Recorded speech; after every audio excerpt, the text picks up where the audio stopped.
My name's Brina. I'm an alcoholic. Brina. Wow, I'm like, so my best friend Dana, who I've been sponsoring for years, asked me to come up for her birthday to celebrate her birthday this weekend.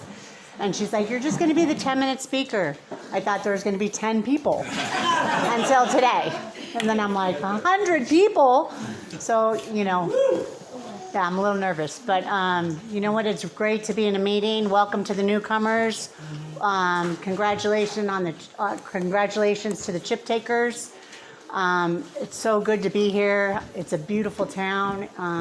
It's great to be sober. I'm so grateful today. I woke up this morning, in this city, and it's like, because I'm sober, I get to do this, I got sober May 20th, 1997, and I have a beautiful daughter. I got sober the day she was born. I'll flip back a little bit to my first drink that I remember. And my dad had owned a bar, and he had those big, containers of vodka and, Jack Daniels on the bar. And I was about 13 years old, and, I would get some vodka, fill it up with water. I'm 13, and I had my ride and die friend Kim, who we did everything together with, and we started, dabbling with alcohol and other things at that time. And immediately I loved the feeling. I loved the feeling of being out of myself. And, we'd hang out with friends in school, and they'd all want to go home and go to sleep, and I'd want to stay up all night. And at that point, I knew there was a problem. I knew eventually there was probably going to be a problem because I never wanted to go to sleep, I put my parents through hell. I wanted instant gratification all the time. There was no reason for me to steal, but I was stealing from May Company when May Company was around. My mom was having to pick me up from jail at, 15 years old, and there was no reason for me to do those things. And I just got the thrill. I was a thrill seeker. And, fast forward a little bit. My dad was 50 when he had me. My mom was 30. I was my father's only child, so I was very spoiled. And I never did anything wrong. I never did anything wrong, so I went through life thinking, things were owed to me. And until I got here, then I realized, there's nothing owed. You get to do the work. Yep. And, I got here.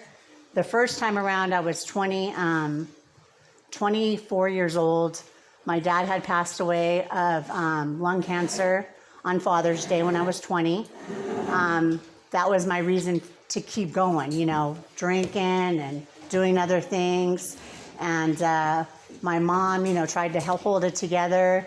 And my dad was the excuse for me to continue to drink and use. And when he passed away, it was like, at his funeral, I said, you know what?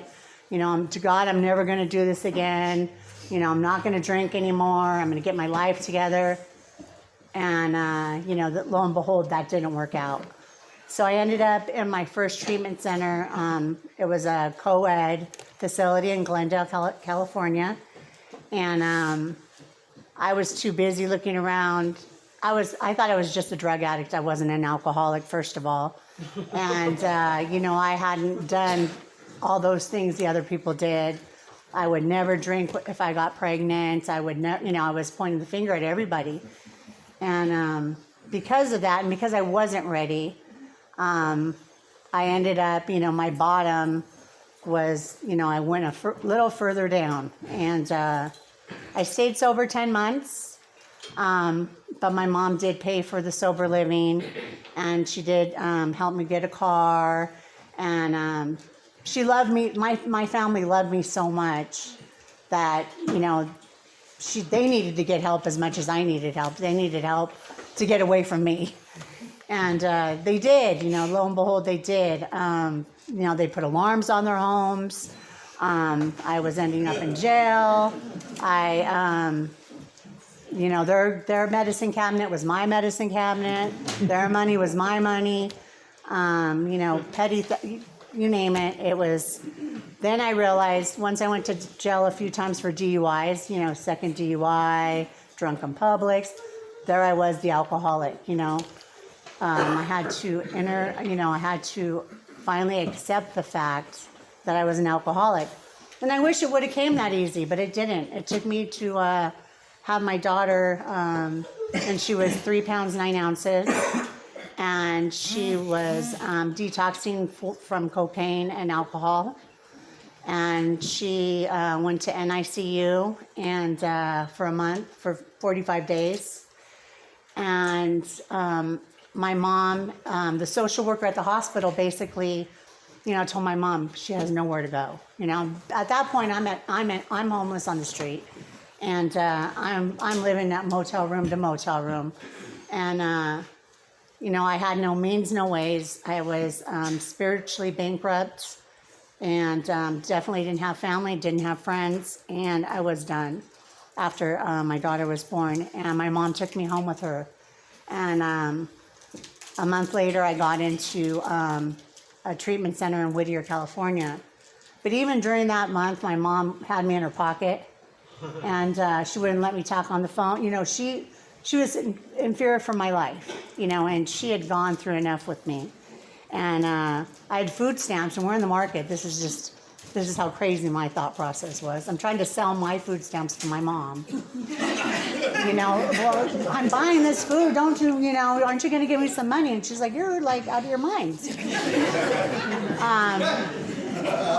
But I got into treatment. I got into treatment June 24th, 1997, and I walked into this home that I felt the peace of God. I felt like God. I felt like home. The people, the women welcomed me and loved me. And I didn't understand. They'll love you till you love yourself. And suit up, show up, put the cotton out of your ears and put it in your mouth, because I just wanted to talk. For 10 years, that's all I did. Yeah. I thought I had all the answers. I'd be the one in the back of the meeting, character assassinating everyone. I haven't made the best choices, but I haven't drank or used. Man, it's been a journey. It's been a great journey for me. My mom would come to Foley House every year when I'd take my chip. By that time, she was on oxygen and a walker, and she had emphysema. And I got to spend 14 years sober with my mom, and that was like the biggest gift for me. My daughter, my mom, my family, the friendships, the sponsor, working those steps, like thoroughly working steps, and looking at myself every day, like, have I manipulated, lied, cheated, stole? Am I being nasty? Because I can be. I have to look at myself every day, and you know what? Some days are harder than others, and so many blessings I've received. I been at a job for 25 years, the same job where I couldn't hold one before. I went to an 18-month DUI school. I busted my butt to get my daughter. My daughter went to foster care for 9 months, and I fought hard and long to get her back into my custody. But I needed to, because I didn't know how to be a mom. I didn't know how to raise a baby. I didn't even know how to wash a nipple. The foster mom, it was really sad. My daughter was in the hospital with croup when she was a baby, and at the hospital, the foster mom pulls out the nipples for these bottles, and she goes, "You don't know how to wash bottles." And I didn't know how to be a mom, and the women in the program taught me like what motherhood was. Unconditional love. And you know what? My daughter's 26 years old. She's never had to see me drink or use. She's a good human being. Because she is, not because I'm like this phenomenal mom, but because she was raised in Alcoholics Anonymous, and she was raised with morals and values, and she's watched me be crazy. She's watched me go through a lot, and she's like my rock. Dana, happy birthday to you. Happy birthday. We have trudged so much together in the last 25 years, from people dying, to marriages, you know, getting married to Rick, to birthdays, to celebrations, to retreats. She's always been my solid. You know, you have solid people around you. You get to have these people in your lives that are solid, that are real. You know, they're obtainable. And if I pick up the phone and need somebody, I know people will answer the phone for me today. They're not going to go, oh God, you know, what does she want again? You know, I found a God in this program. I found, and I shared this last night. Like during COVID, it was me, myself, and I, just like everybody else. My daughter moved out, and I learned basically to pray a little bit more, to rely on God, to jump on Zoom meetings that were foreign to me, to stay still, because I am spun out like a top. I am like a Duracell battery times 10. But I've learned, like I've gotten to a place where it's like there's some inner peace, and it took 23 years to get there. You know, and I love progress, not perfection. And, you know, I love all those saints because, you know what, that's what it's about. It's just putting one foot in front of the other and helping the newcomer and being of service and sponsoring women and not saying no. And I think I have about 2 more minutes left.